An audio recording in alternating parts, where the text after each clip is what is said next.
Alhamdulillah, everyone is a blessing and a gift.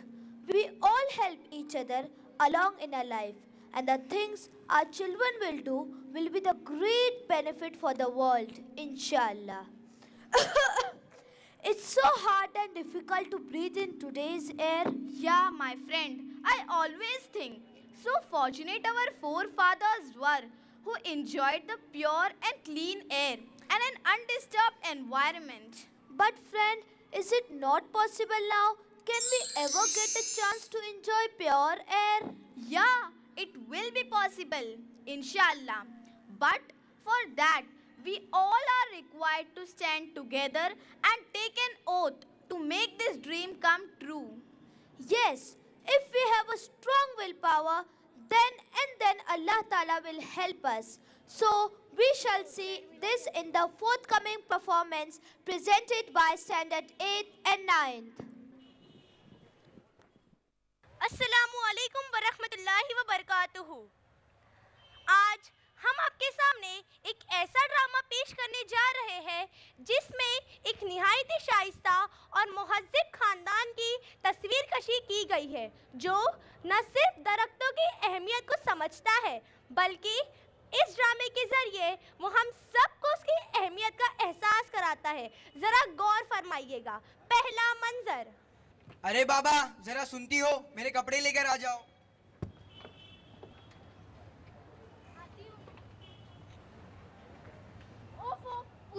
ओफो, पूरे घर में सिर्फ मैं ही दिखाई देती हूँ। शिफा नहीं है, उसे बोल दीजिए ना, मैं नाश्ता बना रही हूँ। अरे मैं भी ना किस लड़की को बोल रही हूँ, वो तो अपने पढ़ाई में बिजी होती है, यहाँ तो उसे सिर्फ ऑर्डर ही देना आता है। अम्मी, कॉफी तैयार हो गई हो तो लाने की जहमत कर दीजिए ना, कब से इंतजार कर रही हूँ। देख लो, पहले तो तुम्हारी अब्बू की सुनो, फिर तुम्हारी, अब देखना तुम्हारी बहनें भी कुछ बोल पड़ेगी।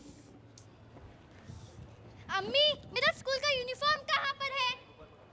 अम्मी, मेरा होमवर्क नहीं हुआ है, प्लीज करवा दीजिए ना। अम्मी, मुझे बहुत तेज की भूख लगी, कुछ खाने को तो दीजिए। या अल्लाह, बस करो। अम्मी मुंह बनाती है और अब्बू गुस्से से आते हैं। क्यों चिल्ला रही है? वैसे भी रोज की ही तो बात है। फिर क्या? चुप, एकदम चुप। मेरे अम्मी अब्बू आ रहे हैं। कब? हाँ जी, मैं जा रहा हूँ उन्हें स्टेशन लेने। दूसरा मंजर। दादी और दादा प्लेटफॉर्म पर उतर चुके हैं। मंजर कुछ ऐसा है कि चारों तरफ भीड़ में तरह तरह की आवाजें गूंज रही है। मूंगफली ले लो, मूंगफली वाली, मूंगफली ले लो, दादी दादी घर पकड़ा, मूंगफली ले लो, मूंगफली। चाय वाले चाय, चाय वाले चाय, चाय ले लो चाय, चाय वाले चाय, चाय वाले चाय, चाय वाले। अखबार वाला चीख रहा है, अखबार ले लो, अखबार ले लो, आज की ताजा खबरें, आज की चटपटी खबरें, अखबार ले लो, अखबार ले लो, आज की ताजा खबरें। कर दादी हैरत जताने जाती है। या खुदा, ये प्लेटफॉर्म है या बाजार? इससे लाख गुना अच्छा तो हमारा गांव ही है ना जी? बिल्कुल सही कह रही हो तुम। इतने में एक मूंगफली वाली आती है और दादी और दादा के पीछे मूंगफली वाली, मूंगफली ले लो, ताजी ताजी गरम गरम। अम्मी जी, मूंगफली ले लो ना, ताजी ताजी गरम गरम भुनी हुई है। अरे ले लो ना, एकदम गरम गरम है, भुनी हुई है। मना करती है, दादा के पास जाती है। अरे अब्बा जी, क्या रहे हो, ले लो ना, एकदम गरम गरम है, भुनी हुई है। बाबा नहीं अरे चाहिए। ले लो ना, नहीं चाहिए बाबा, जाइए यहाँ से। 6 रुपए की है। बाबा नहीं अरे ले लो ना, पेट बहुत दुख रहा है, जाइए। मूंगफली वाली, मूंगफली ले लो, ताजी ताजी गरम गरम भुनी हुई मूंगफली ले लो। दादी और दादा प्लेटफॉर्म से बाहर आते हैं।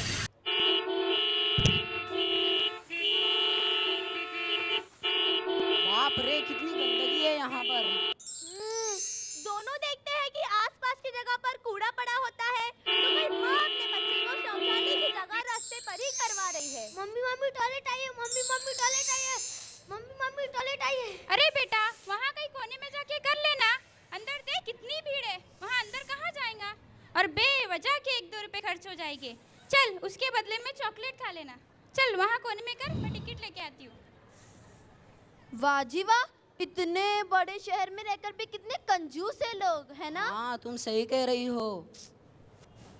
दादी अपनी बात खत्म कर कर दादाजी की तरफ देखती है तो दादाजी वेफर खाकर उसकी पन्नी रास्ते पर ही फेंकते हैं। आप भी, मैं भी ना, किससे बोल रही हूँ। चलिए, घर पे बच्चे इंतजार करते होंगे। हाँ चलिए। उसी वक्त उनका बेटा आता है और उनकी मुलाकात होती है।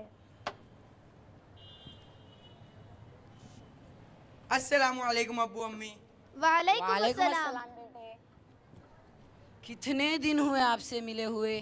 बेटा, घर पर सब कुछ ठीक तो है ना? जी अम्मी, अल्लाह के करम से सब कुछ अच्छा है। चलिए मैं आपको घर ले चलता हूँ। हाँ चलिए बेटे।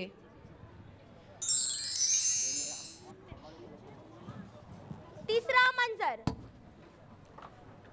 दादी दादा और अब्बू घर पहुंचते हैं और घर की घंटी बजाते हैं तो आप ही खुद देख लीजिए। टिंग टोंग। आलिया आलिया, मैं खोलूं दरवाजा प्लीज? हटो, तुम भी क्या? जब अम्मी बोलती है दरवाजा खोलने तब तो नहीं खोलती, तो आप क्यों खोल रही हो? दरवाजा मैं ही खोलूंगी। तू मेरी बहन है ना, प्लीज एक बार खोलने दे। बस बंद करो, क्या चल रहा है यहाँ पर? ये मुझे दरवाजा नहीं खोलने दे रही है। चलो पीछे हटो, मैं खोलूंगी। मैं खोलूंगी दरवाजा। देखो ना, ये लोग मुझे दरवाजा नहीं खोलने दे रहे। दरवाजा मैं ही खोलूंगी। दरवाजा चलो चलो पीछे हटो। अरे मैं खोलूंगी। अरे देखो अम्मी, दादा दादी आ गए। दादा दादी,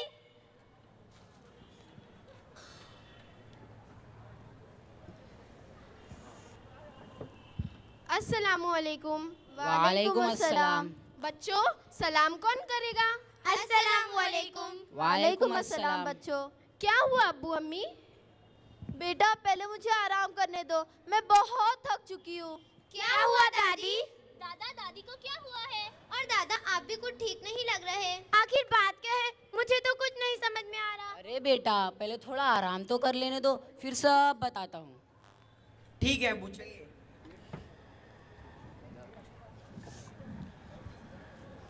थोड़ी देर बाद दादी और दादा सोकर उठते हैं और हॉल की तरफ आते हैं तो हॉल में सभी लोग बैठे हुए हैं। ज़ैनब उन्हें देखती है तो चिल्लाती है, अरे देखो दादा दादी सो के उठ गए।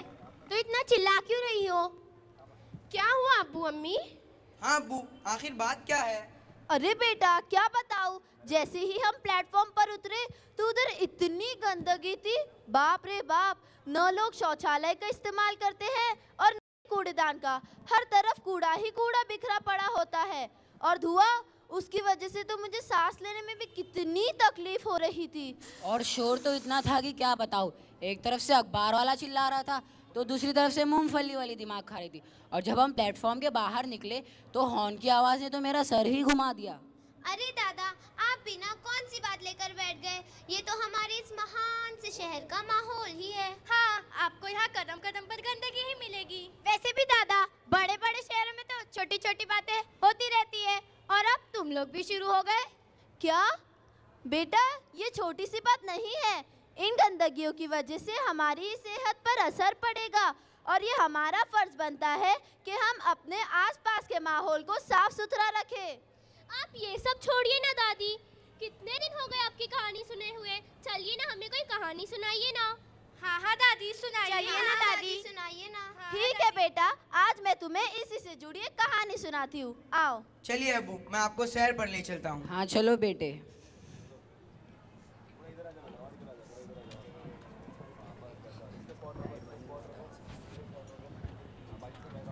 तो बच्चों, आज मैं तुम्हें कुंभकर्ण राजा की कहानी सुनाऊंगी। क्या? कुंफू करण? कुंफू करण नहीं रे बाबा, कुंभकर्ण।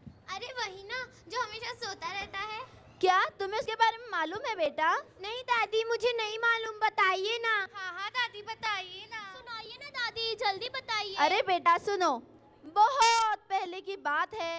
एक राजा रहता था, वो सोने के लिए बहुत मशहूर था। उसका नाम कुंभकर्ण था। एक दिन राजा कुंभकर्ण जंगल में सैर के लिए गए।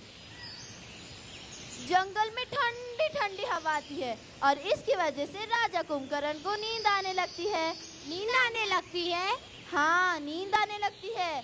वो अपने नौकरों से महल की तरफ जाने का इशारा करता है और महल में जाकर वो सो जाता है। सो जाता है? हाँ, क्योंकि उसे सोना बहुत पसंद था। उसे सोना पसंद था, पर मुझे तो आइसक्रीम पसंद है। तुम चुप करो। अच्छा बेटा सुनो। तो फिर एक दिन एक आदमी जंगल में आता है और फिर वो पेड़ काट देता है। पेड़ काट देता है? हाँ, पेड़ काट देता है। जैसे ही जंगल में पेड़ कटते हैं गर्मी बढ़ जाती है और कुंभकर्ण को पसीना आने लगता है। फिर उसके सेवक उसके लिए हाथ पंखा ला देते हैं। दादी, जो ऐसे ऐसे चलता है? हाँ बेटा, वही। फिर एक दिन एक आदमी अपनी बीवी के साथ जंगल में आता है और वो भी पेड़ काट देता है। पेड़ काट देता है? हाँ, पेड़ काट देता है। जैसे ही जंगल में पेड़ कटते हैं हवा कम हो जाती है और कुंभकर्ण की नींद टूट जाती है। फिर उसके सेवक उसके लिए हाथ पंखा लगा देते हैं। टेबल फैन दादी? अरे हाँ, वही टेबल फैन। फिर ऐसे ही लोग जंगल में आते जाते हैं और पेड़ काटते जाते हैं। फिर कुंभकर्ण के सेवक उसके लिए एसी लगा देते हैं। एसी लगा देते हैं? पर दादी, उस समय में एसी थोड़ी ना थी। अरे बेटा, तुम सोचो, ये सिर्फ एक कहानी है। अच्छा, पता है अचानक से एक दिन क्या होता है? क्या होता है? अचानक से एक दिन बिजली चले जाती है। सारे पंखे, एसी काम करना बंद कर देते हैं। कुंभकर्ण की नींद टूट जाती है। उसको गर्मी से पसीना आने लगता है। फिर वो अपने नौकरों से सीधा जंगल की तरफ जाने का इशारा करता है। और पता है वो जंगल में क्या देखता है? क्या देखता है? वो जंगल में देखता है कि सारे पेड़ कट चुके हैं, सिर्फ एक ही पेड़ बचा है। सिर्फ एक ही पेड़? हाँ, सिर्फ एक ही पेड़। ये देखकर वो गुस्से में आकर उस पेड़ को भी हिलाने लगता है और फिर वो पेड़ भी टूट जाता है। टूट जाता है? हाँ। अब पता है क्या होता है? क्या होता है? अब कुंभकर्ण और उसके सेवक परेशान हैं। अच्छा बच्चों, वो लोग क्यों परेशान थे? क्योंकि उसे सोने नहीं मिला इसलिए। नहीं दादी, क्योंकि पेड़ कट चुके थे और गर्मी बढ़ गई थी इसलिए। हाँ बेटा, तो इससे हमें क्या सीख मिली? कि हमें पेड़ नहीं काटना चाहिए। बिल्कुल सही कहा बेटा तुमने। पेड़ नहीं तो हम नहीं, इसीलिए पेड़ को मत काटो बल्कि उन्हें लगाओ। बेटा, तुमने वो कहावत तो सुनी होगी, जो सोया वो खोया, जो जागा वो पाया। हाँ दादी, हमारी टीचर भी यही कहती है। कहते तो सभी है पर करता कोई नहीं। पर क्या ये ठीक है? नहीं बेटा, ये ठीक नहीं, क्योंकि हम जो बोलते हैं उस पर अमल करना भी जरूरी है। अच्छा बच्चों, तुमने कभी पेड़ लगाए हैं? नहीं। दादी, अभी आपने हमें इतनी अच्छी कहानी सुनाई है, तो आज हम आपको एक नज़म सुनाएंगे। पर कौन सुनाएगा? मैं सुनाऊं दादी? हाँ बेटा, सुनाओ ना। इसलिए हम अलबरकात के सभी बच्चे ये चाहते हैं कि हमारा इस नेक और अच्छा काम हमारे ही स्कूल्स के आंगन से हो। इसलिए हमारे मोहतरम सदर साहब जनाब नवाब मलिक साहब से ये मुअज़्ज़माना दरख्वास्त है कि वो इस पौधे को लगाकर हमारे इस स्कूल को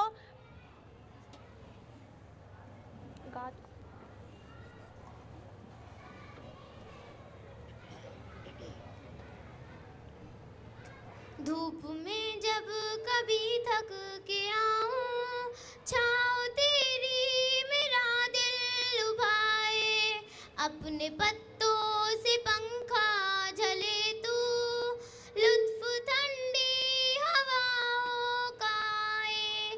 कैसी कैसी करे मेहरबानी, कैसी कैसी करे मेहरबानी, लाए मेरे लिए शादमानी, तुझसे कायम मेरी जिंदगानी, मैं करूँगी तेरी पासबानी। हमने तो शुरुआत कर दी है, तो आप कब पेड़ लगाओगे और इस डूबती हुई कश्ती को बचाओगे? देश बचाओ, पेड़ लगाओ, देश बचाओ। जज़ाकल्लाह।